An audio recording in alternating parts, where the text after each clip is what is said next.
Hello, my friends. Today we will listen to an easy and adapted story about the history of France. This story is told slowly and clearly with simple but natural English to help you practice listening and understand the language better.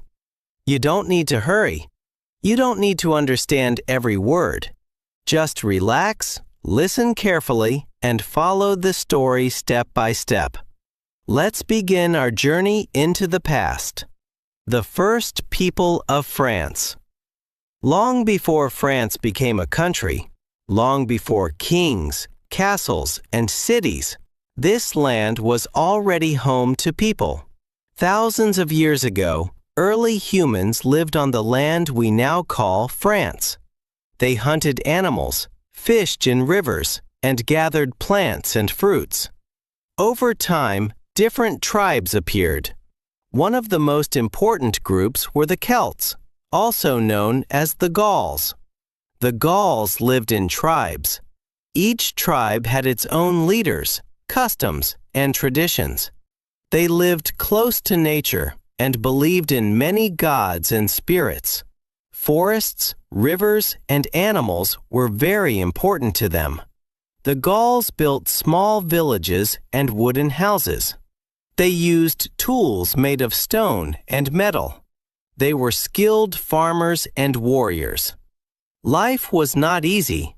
People worked hard every day to survive and protect their land. At this time, France was not called France.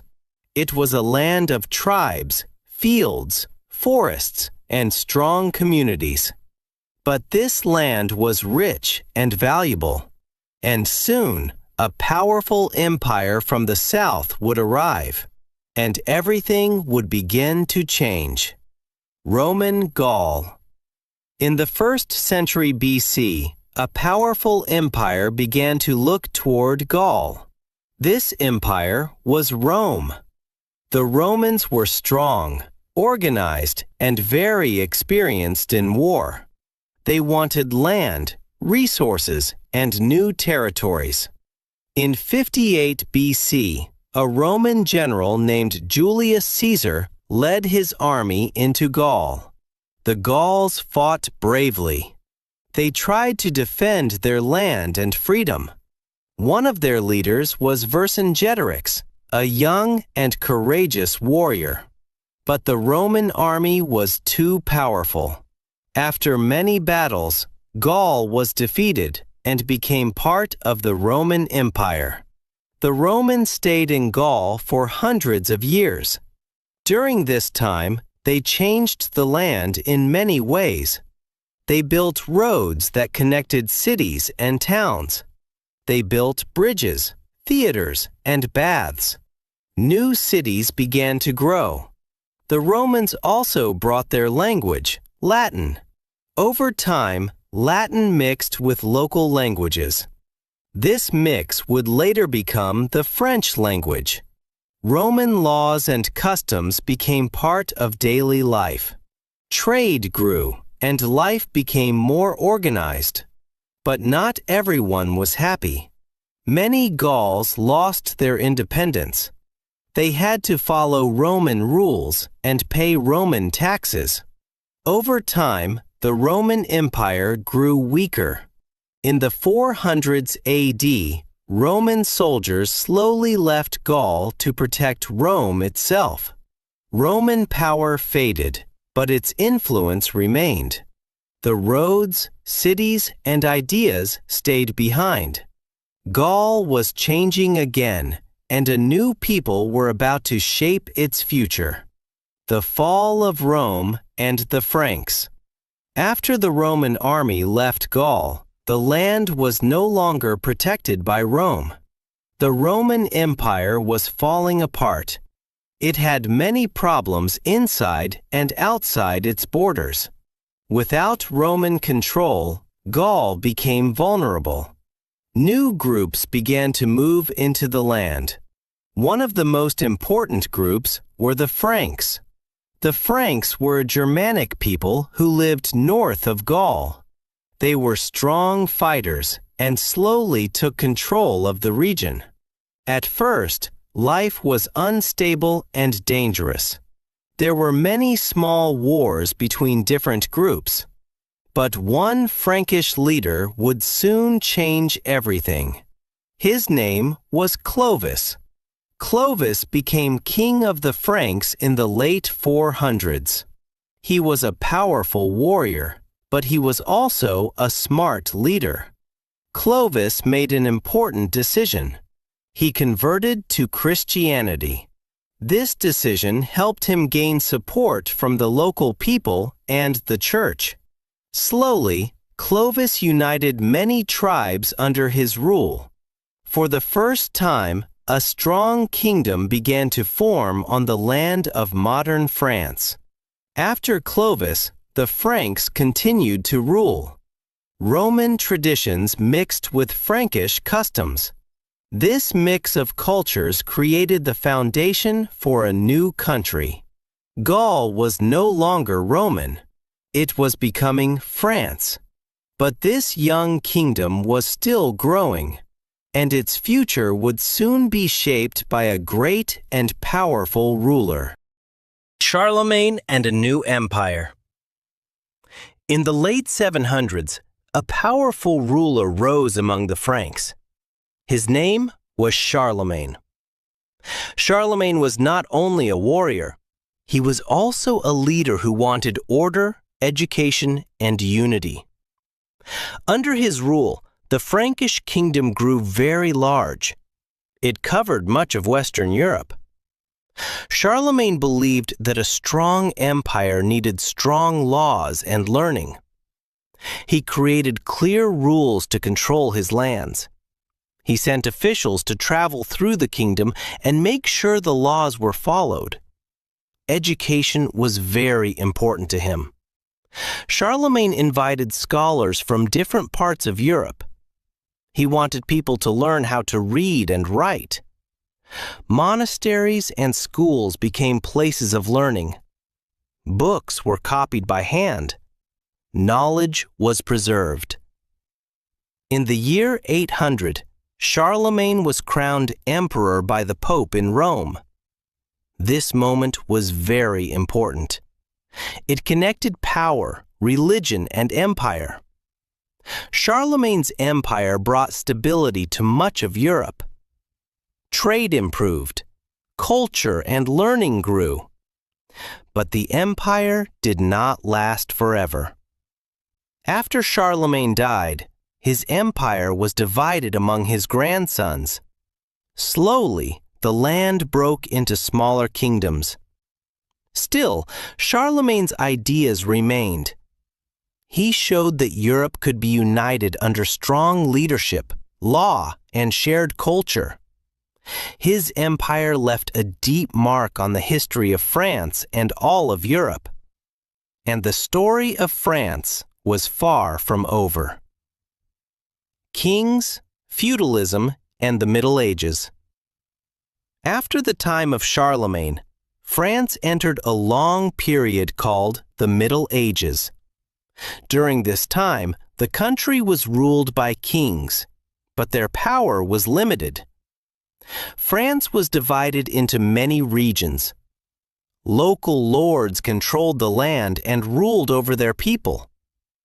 This system was called feudalism. The king stood at the top. Below him were powerful nobles. They owned large areas of land and had their own armies. Below the nobles were knights. They fought for their lords and protected the land. At the bottom were peasants and farmers. Most people belonged to this group. Peasants worked the land every day. They grew food, paid taxes, and followed the rules of their lords. Life was hard and uncertain. People faced hunger, disease, and frequent wars. To protect themselves, lords built castles. Castles were strong stone buildings with thick walls and towers. They were symbols of power and control. religion played a very important role in medieval France. The church influenced daily life, education, and politics. Many people believed that God controlled their fate. Monasteries became centers of learning. Monks copied books and kept knowledge alive. Slowly, French kings began to grow stronger. They tried to take power away from local lords and unite the country. But France was still divided and fragile. Soon, a long and painful conflict would change the nation deeply. A war that would last for generations. The 100 Years' War and Joan of Arc. In the 1300s, France faced one of the longest and most painful conflicts in its history. This conflict became known as the 100 Years' War. The war was fought mainly between France and England. Both sides wanted control over French land and the French crown. The war did not last exactly 100 years. It lasted more than 100 years, with long breaks and renewed fighting. During this time, France suffered greatly. Villages were destroyed. Fields were burned. Many people lost their homes and their lives. The French army was often weak and divided. England won many important battles. People began to lose hope. Then a young girl appeared. Her name was Joan of Arc. Joan was a simple village girl. She could not read or write, but she believed that God had chosen her to help France. She said she heard voices telling her to lead the French army. At first, many people did not believe her. But Joan was brave and confident. She convinced leaders to let her join the army. Wearing armor and carrying a flag, she inspired soldiers. Under her leadership, the French army won important victories. People began to believe again. Joan became a symbol of hope and national pride. Sadly, her story ended tragically. She was captured by enemies, put on trial, and executed. But her death did not stop the change. France continued to fight. Slowly, the country regained its strength. In the end, France pushed the English out. The war helped unite the French people. They began to see themselves as one nation. France was changing, and the idea of a strong French identity was growing. Absolute monarchy and Louis XIV. After the long years of war, France slowly became stronger and more united. By the 1600s, French kings had gained much more power. One king stood above all others. His name was Louis XIV. Louis XIV became king when he was very young. As he grew older, he decided that all power should belong to the king. This system was called absolute monarchy. Louis believed that his power came from God. He famously said, "I am the state." To control the country, he reduced the power of the nobles. He invited them to live near him in a grand palace. This palace was Versailles. Versailles was huge and beautiful. It was full of gold, mirrors, and gardens. Life there was expensive and luxurious. The nobles enjoyed comfort and status, but they lost real political power. While the royal court lived in luxury, many ordinary people lived in poverty. High taxes paid for wars, palaces, and the king's lifestyle.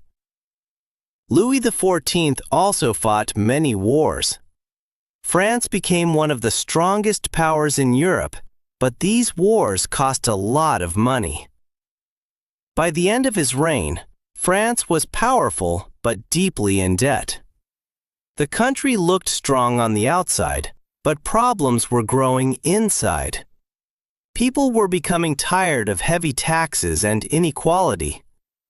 The idea that the king had unlimited power was beginning to be questioned. And soon, France would face a moment that would change its history forever. The French Revolution. By the late 1700s, France was in deep trouble. The country was poor. The government had no money. People were hungry and angry. Most of the wealth belonged to the king, the nobles, and the church. Ordinary people paid high taxes and struggled to survive. At the same time, new ideas were spreading. People began to talk about freedom, equality, and rights. They questioned the idea that one person should have all the power. In 1789, the situation exploded. People in Paris rose up. They stormed a prison called the Bastille. This event became a powerful symbol of resistance against the king. The French Revolution had begun. Crowds filled the streets. Old laws were challenged. The power of the monarchy was weakened. Soon, the King Louis XVI was arrested. In 1793, the king was executed. France was no longer a monarchy. It became a republic. But the revolution was not peaceful. Different groups fought for control. Fear and violence spread. Many people were executed during a time called the Reign of Terror. The revolution brought great change, but also great suffering. Still, its ideas were powerful. The words liberty, equality, fraternity became the heart of the new France. These ideas did not stay only in France. They traveled across the world and inspired other nations. France had broken with its past, but the country was unstable. And soon, a new leader would rise. A leader who would promise order but bring new wars. Napoleon and modern France. After the chaos of the revolution, France needed stability. People were tired of violence, fear, and constant change. Out of this difficult time, a new leader appeared. His name was Napoleon Bonaparte. Napoleon was a talented general. He was confident, ambitious, and very intelligent. In 1799, he took control of the government. At first, many people supported him. Napoleon promised order. He promised strong leadership and protection of the revolution's ideas. Soon, he became Emperor of France. Napoleon changed France in important ways. He created new laws known as the Napoleonic Code. These laws said that all people were equal in the eyes of the law. They protected property and personal rights. These ideas spread far beyond France. Napoleon also led many wars. His armies traveled across Europe. For a time, France became very powerful. But constant war had a price. Many soldiers died. Other countries united against France.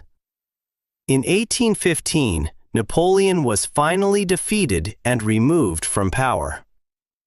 France entered a new period. The country changed governments many times. Kings returned, then left again. Slowly, France moved toward a modern state. People demanded rights, representation, and a voice in government. By the late 1800s and 1900s, France became a republic again. Industry grew. Cities expanded. Education became more important. France faced difficult times, including 2 world wars. But the country survived and rebuilt itself. Modern France was shaped by revolution, reform, and resilience.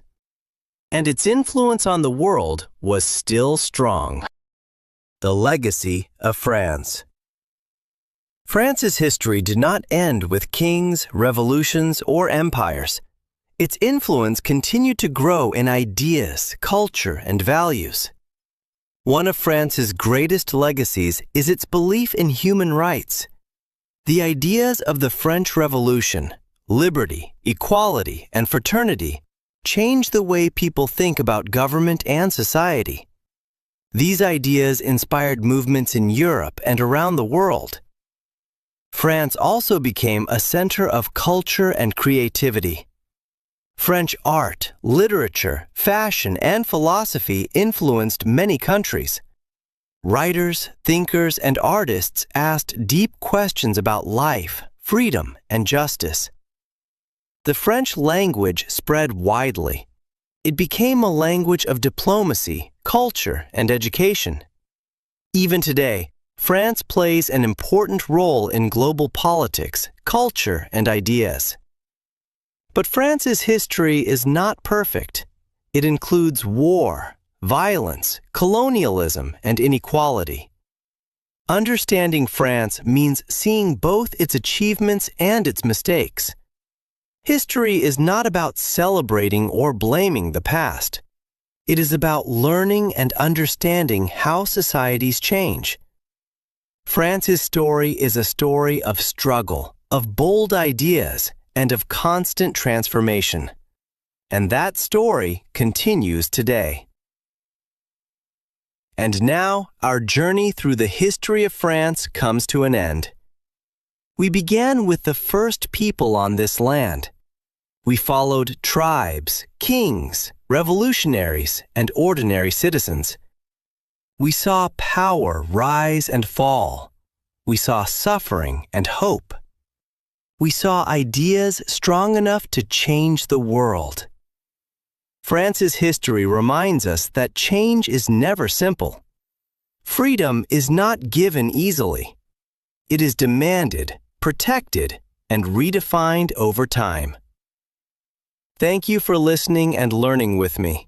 If you enjoyed this story, you can listen to it again. Each time, you may understand more. And remember, language, like history, is a journey. I'll see you in the next story.